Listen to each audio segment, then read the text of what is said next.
Hello বন্ধুরা, দেখো আমি আজকে কি রান্না করেছি শুক্তো। তার জন্য কি কি নিয়ে নিয়েছি দেখো: বেগুন, সজনে ডাঁটা, বিনস, গাজর, উচ্ছে, পেঁপে, আলু, এখানে কলা, বড়ি নিয়ে নিয়েছি, দুধ। কড়াই গরম হয়ে গেছে, এখানে তেল দিয়ে দিয়েছি। বড়িটা লাল লাল করে ভেজে নিয়ে নেব। উচ্ছে ভেজে নিয়েছি, বেগুন ভেজে নিয়েছি, দেখো বড়িটাও ভেজে নিয়েছি।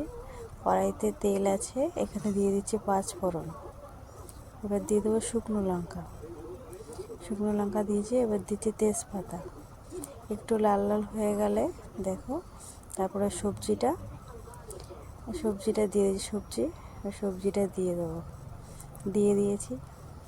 সবজিটা একটু নাড়াচাড়া দিতে থাকবো। এই যে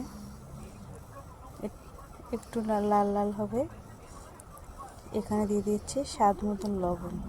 এই স্বাদ মতন লবণ দিয়ে দিয়েছি। দেখো এখানে দেবো হালকা হলুদ, অল্প একটু হলুদ দেব, দিয়ে নাড়াচাড়া দিতে থাকবো। এখানে নিয়েছি আদা আর রাঁধুনি বাটা। রাঁধুনি বাটা দিয়ে ভালো করে নাড়াচাড়া দিয়ে নেব। দেখো এখানে ভালো করে কষানো হয়ে গেছে। এখানে নিয়ে নিয়েছি 1 বাটি দুধ। তোমরা চাইলে পুরো দুধ দিয়েই বানাতে পারো, কিন্তু আমি এখানে 1 বাটি জল অ্যাড করেছি। এই যে দেখো, ভালো করে নাড়াচাড়া দিয়ে নেব। এখানে দেখো কি সুন্দর লাগছে দেখতে। এখানে নিয়ে নিয়েছি 5 ফোড়ন আর গোটা জিরে হালকা ভেজে নিয়েছি। এই দেখো তরকারিটা ফুটছে। ভেজে রাখা বড়ি, উচ্ছে, বেগুন দিয়ে দিয়েছি, দিয়ে ভালো করে নাড়াচাড়া দিয়ে দিয়েছি।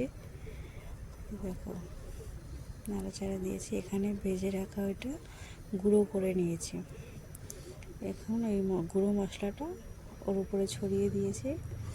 দেখো এখানে আমার তরকারিটা রেডি হয়ে গেছে। তা কি দারুণ লাগছে দেখতে, খেতেও দারুণ লাগবে। তো দেখো পুরো কমপ্লিট হয়ে গেছে তরকারিটা। এখানে কে কী শুক্তো খেতে ভালোবাসো আমাকে কমেন্টে জানাবে। চলো টাটা, আবার পরে দেখা হবে, বাই।